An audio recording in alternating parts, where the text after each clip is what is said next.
अस्सलामुअलैकुम एवरीवन।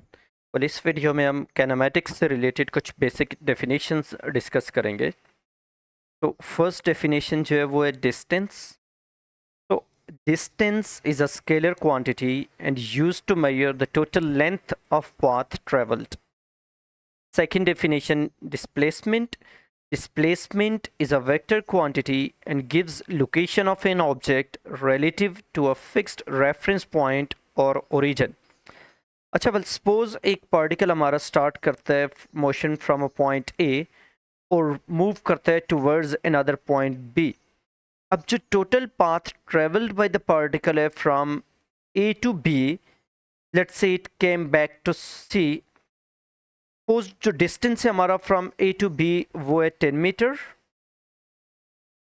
और जो लेंथ है फ्रॉम बी टू सी वो है 5 मीटर लेट्स से। तो देन जो total distance travelled by the object होगा that is basically total path travelled by the object है। मतलब 10 metre in forward direction move किया उसने, 5 metre in backward direction move किया। So the total distance will be 10 plus 5 means 15 metre. Okay well, अब अगर हम displacement की बात करें तो displacement basically location of object, position of object बताएगी from its starting point after certain time. तो अब ऑब्जेक्ट जब मूव कर रहा है फ्रॉम ए टू बी तो इसका जो डिस्प्लेसमेंट है इन फॉरवर्ड डायरेक्शन वो 10 मीटर है, जबकि जब वो बैक आ रहा है तो जो डिस्प्लेसमेंट है that is -5 metre. Because displacement is a vector quantity तो इसमें डायरेक्शन इंपॉर्टेंट होगी हमारे पास। अगर फॉरवर्ड डायरेक्शन को राइट को हम पॉजिटिव चूज करेंगे तो बैक डायरेक्शन जो है that will be taken as negative. So जो टोटल डिस्प्लेसमेंट होगा ऑब्जेक्ट का दैट विल बी 10 प्लस -5। तो total displacement will be 5 metre. तो इट मीन्स जो डिस्प्लेसमेंट है वो हमें ये बता रहा है कि आफ्टर सर्टेन टाइम से t सेकेंड्स जो हमारा पार्टिकल है वो at a distance of 5 metre है from its starting point, from its reference point. तो जो स्केलर क्वांटिटीज हैं they can not be negative, और जो वेक्टर क्वांटिटीज हैं दे कैन बी पॉजिटिव और नेगेटिव डिपेंडिंग ऑन डायरेक्शन। ये मेजर डिफरेंस है बिटवीन डिस्टेंस एंड डिस्प्लेसमेंट। जो नेक्स्ट डेफिनेशन है हमारे पास वो है स्पीड। तो speed measures how quickly N object is moving. तो स्पीड बेसिकली हमें rate of change of distance बताती है कि कितने फास्टली, कितने क्विकली हमारा ऑब्जेक्ट ट्रेवल कर रहा है, मूव कर रहा है। जो फॉर्मूला है मैथमेटिकल फॉर्म बहुत इंपॉर्टेंट है।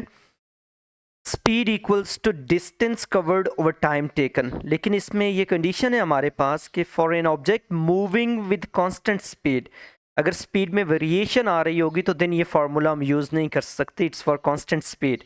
तो जो कांस्टेंट स्पीड है हमारे पास उसको कैलकुलेट करने का फार्मूला है speed equals to distance covered over time taken.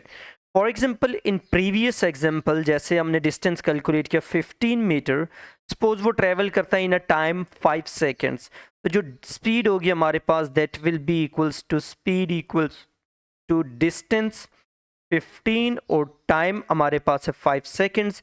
So this is equals to 3 metre per second हम यूनिट यूज करते हैं for speed. Well next is average speed. जो एवरेज स्पीड है हमारे पास वो total distance covered by particle divided by total time taken. So because speed is a ratio between two scalar quantities, both distance and time are scalar quantities. So जो speed is also a scalar quantity. Next जो हमारे पास definition है वो है velocity. तो जो velocity है measures how quickly the displacement of object is changing. For an object moving at constant velocity, velocity equals to change in displacement over time taken.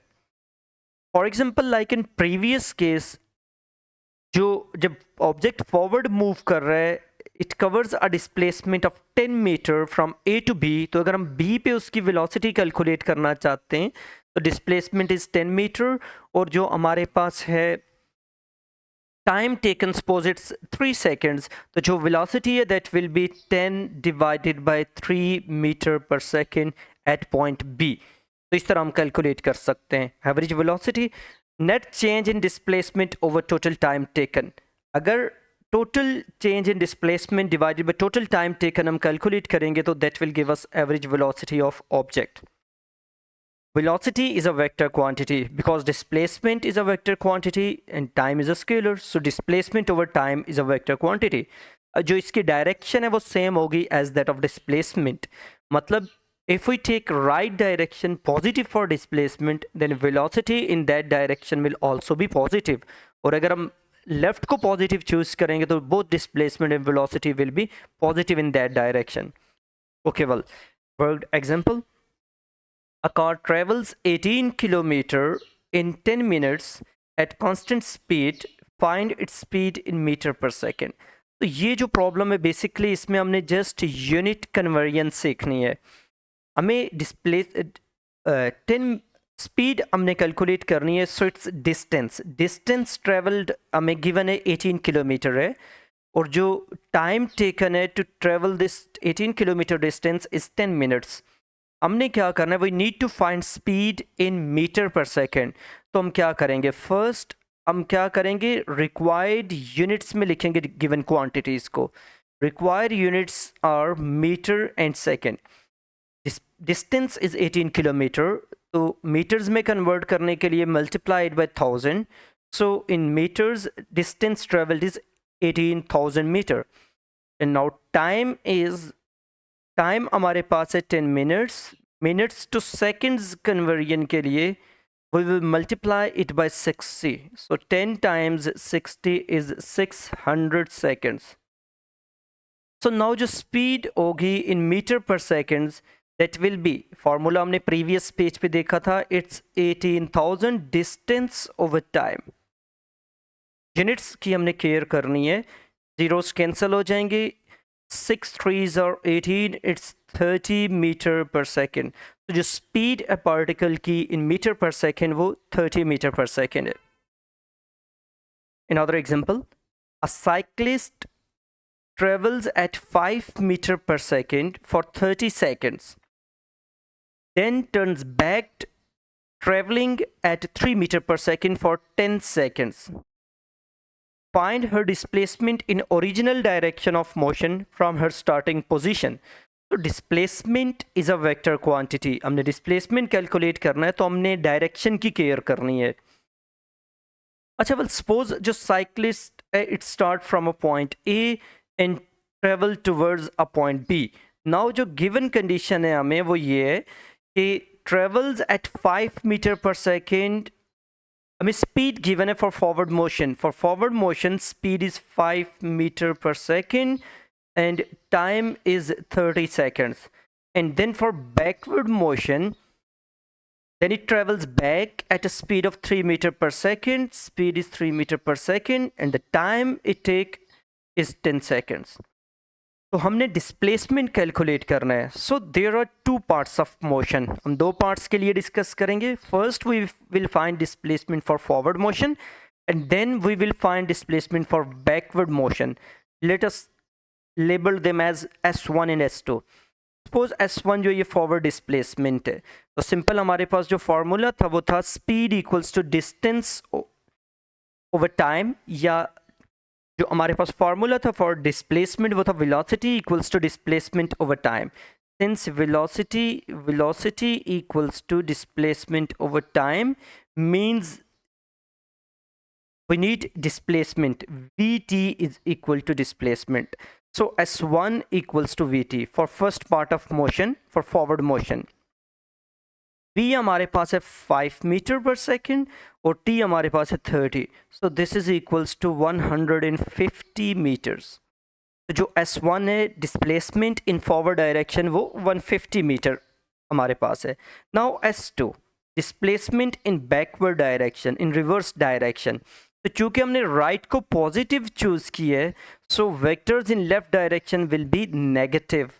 सो जो velocity हमारे पास यहाँ पे दैट विल बी -3 और time is 10 which is equals to -30 meters.